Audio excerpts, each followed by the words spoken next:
वो तो कुछ बाअसर शख्सियात मुझे बार बार कह रही थी कि डॉक्टर साहब प्लीज इनकार ना करना प्लीज। तो मैंने तो मुंह बंद करने के लिए मुंह के ऊपर रुमाल रखा है, तो उन्होंने सोचा है शायद अब शेरवानी भी मांग रहे हैं। बाकी मुझे कोई वजीर आजम बनने का शौक नहीं है, मैं तो मलंग तबीयत का आदमी हूँ। मेरा तो वही नारा होता है, कोई बना दे तो उसका भी भला, ना बनाए तो उसका भी भला।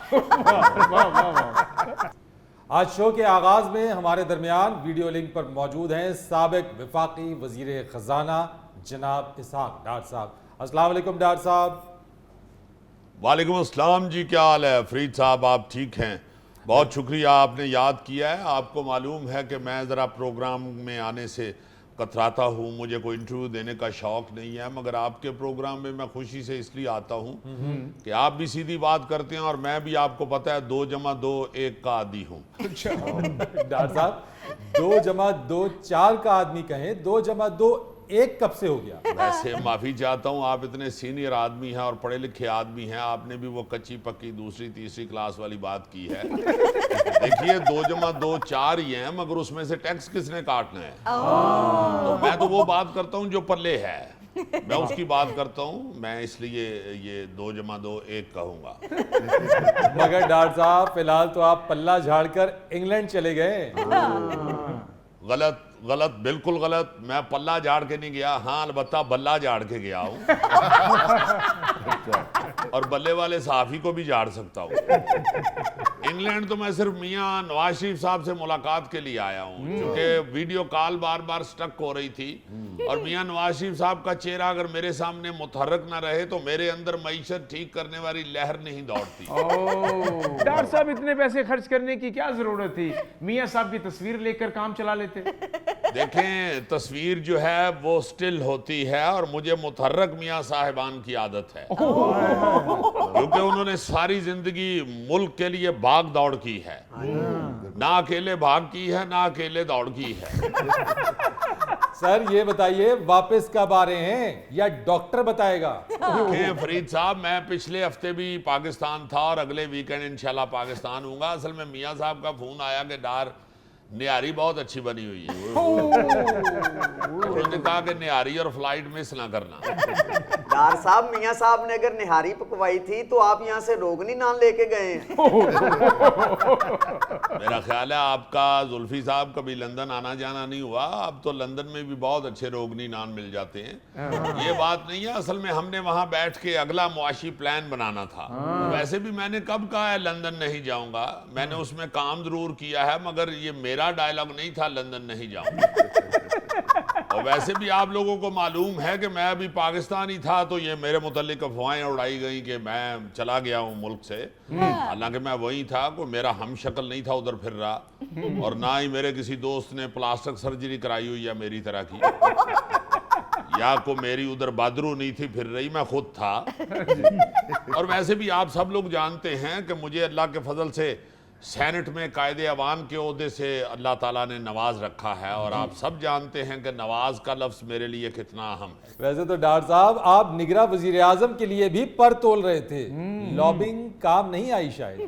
नहीं नहीं फरीद साहब, कोई पर नहीं तोले, बल्कि पर छोड़ पंजे पोटा कलेजी कुछ भी नहीं तोला मैंने। वो तो कुछ बाअसर शख्सियात मुझे बार बार कह रही थी कि डार साहब प्लीज इनकार ना करना प्लीज। तो मैंने तो मुंह बंद करने के लिए मुंह के ऊपर रुमाल रखा है, तो उन्होंने सोचा है शायद अब शेरवानी भी मांग रहे हैं। बाकी मुझे कोई वजीर आजम बनने का शौक नहीं है, मैं तो मलंग तबीयत का आदमी हूँ। मेरा तो वही नारा होता है, कोई बना दे तो उसका भी भला, ना बनाए तो उसका भी भला।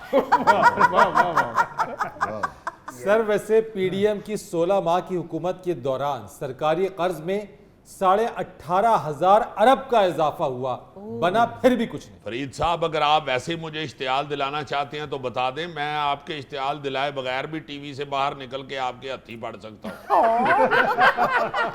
ये ज़हन में रखें, मैं अंदरून शहर का रहने वाला आदमी हूँ, मैं टक्करें बहुत अच्छी मारता हूँ। 30 साल पहले मैंने गली के एक लड़के को टक्कर मारी थी, वो मुझे कुछ दिन पहले मिला है, उसने मुझे देखते ही आंख पे हाथ रख लिया था। जी जी डॉक्टर साहब, मैं जानता हूँ सहाफी के सवाल पूछने पर आप टक्कर नहीं थप्पड़ भी मार देते हैं। हाँ। नहीं नहीं फरीद साहब, मैं तो वैसे ही आपसे मजाक कर रहा हूँ, आप भाई हैं हमारे। देखें ये जो कर्जे हैं ना जी, ये पिछली हुकूमत ने लिए थे। अच्छा, आप उनके अल्ले तलल्ले देखें, आपको समझ आ जाएगी। बल्कि मैं तो ये कहूँगा कि आप उनके किसी एक तलल्ले को पकड़ लें या एक अल्ले का इंटरव्यू ले लें, आपको समझ आ जाएगी कि उनके कितने अल्ले तलल्ले।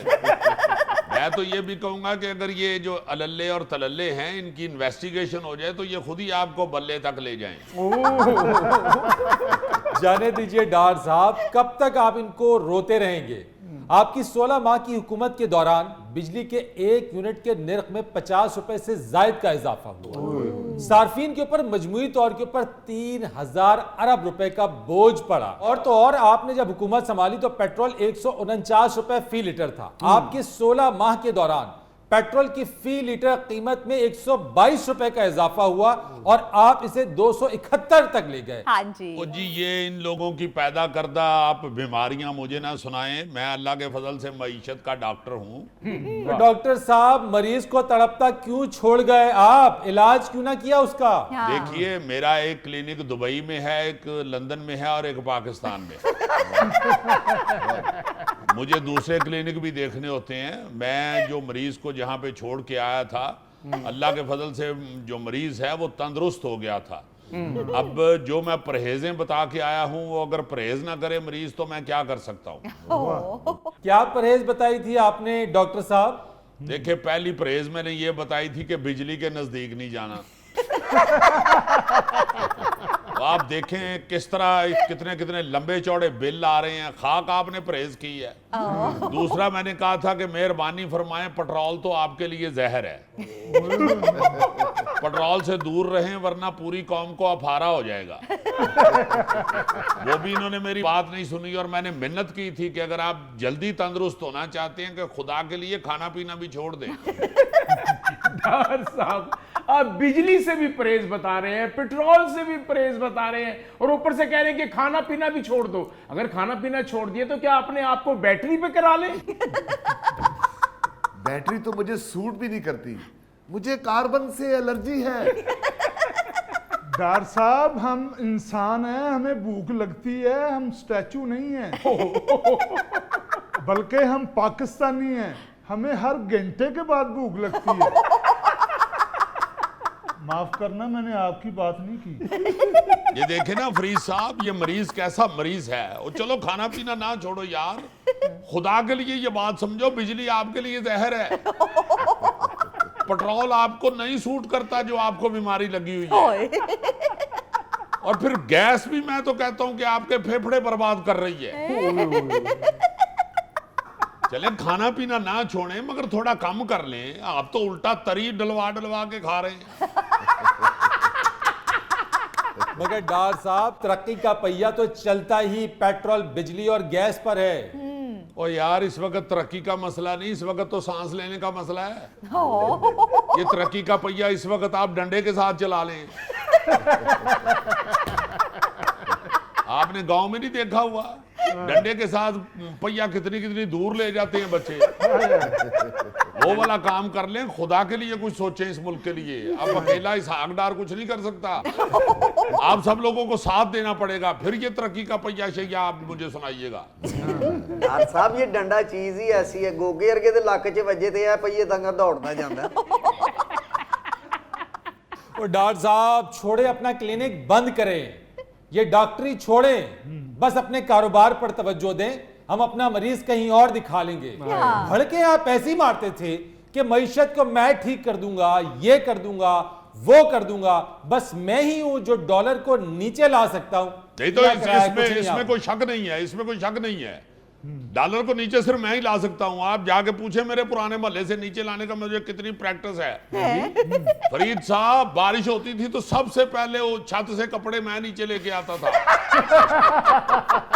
गर्मियों में सारे घर की चारपाइयां मैं अकेला ऊपर से नीचे लाता था।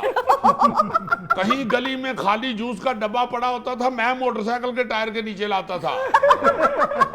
मल्ले के लड़के अमरूद उतारने के लिए दरख्त को जूतियां मारते थे, अगर किसी की जूती ऊपर फंस जाती थी मैं ऊपर से नीचे लाता था। अंटीने पे किसी की पतंग फंस जाती थी, मैं नीचे लाता था। गैसी गुब्बारे खरीदते थे, रात को सो जाते थे, सुबह उठते थे, छत के साथ लगे होते थे, मैं नीचे लाता था। ਡਾਰ ਸਾਹਿਬ ਸਾਰੇ ਕੰਮ ਤੁਸੀਂ ਕਰਦੇ ਸਨ, ਬਾਕੀ ਮਹੱਲੇਦਾਰ ਤੁਹਾਡੇ ਟੁੰਡੇ ਸਨ। अल्लाह के फजल से फरीद साहब, मैं तो बचपन में ही कोई छोटा बहन भाई अगर टांगे में रह जाता था तो मैं उसे नीचे लाता था। आप क्या बात कर रहे हैं, अल्लाह के फजल से डॉलर को भी मैं ही नीचे लेके आता हूँ। अब देखे मैं जरा सा सीट से हटाऊं तो डॉलर कहां पहुंच जंप कर गया है। वो ऐसे लग रहा है जैसे कोई स्प्रिंग पे बैठा हुआ था। डार साहब आप बस ये चीजें नीचे लाएं, अब तो गरीब आदमी ऊपर जाने वाला हो गया है। और ये ठीक कह रहे हैं डार साहब, लोग खुदकुशियां कर रहे हैं, तंग आ गए हैं, रो रहे हैं इस बेड रिडन मईशत की वजह से।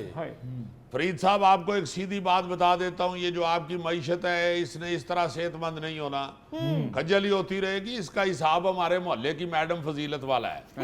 हमारे मोहल्ले में एक मैडम फजीलत थी, सारी जिंदगी उनका रिश्ता नहीं हुआ क्योंकि पूरे मोहल्ले में मशहूर था फजीलत का इश्क चल रहा है एक मोहल्लेदार इजाज मुनीर फिदाई से, इसलिए किसी ने उसके साथ बेचारी के साथ रिश्ता नहीं किया और उसी तरह खज्जल हो गए वो दुनिया से चली गई। इजाज मुनीर फिदाई ऐश कर रहा है चूंकि उसके तो पहले भी 2 ब्याह थे। डार साहब एजाज मुनीर फिदाई, ये नाम कुछ सुना सुना सा लग रहा है। इजाज मुनीर फिदाई IMF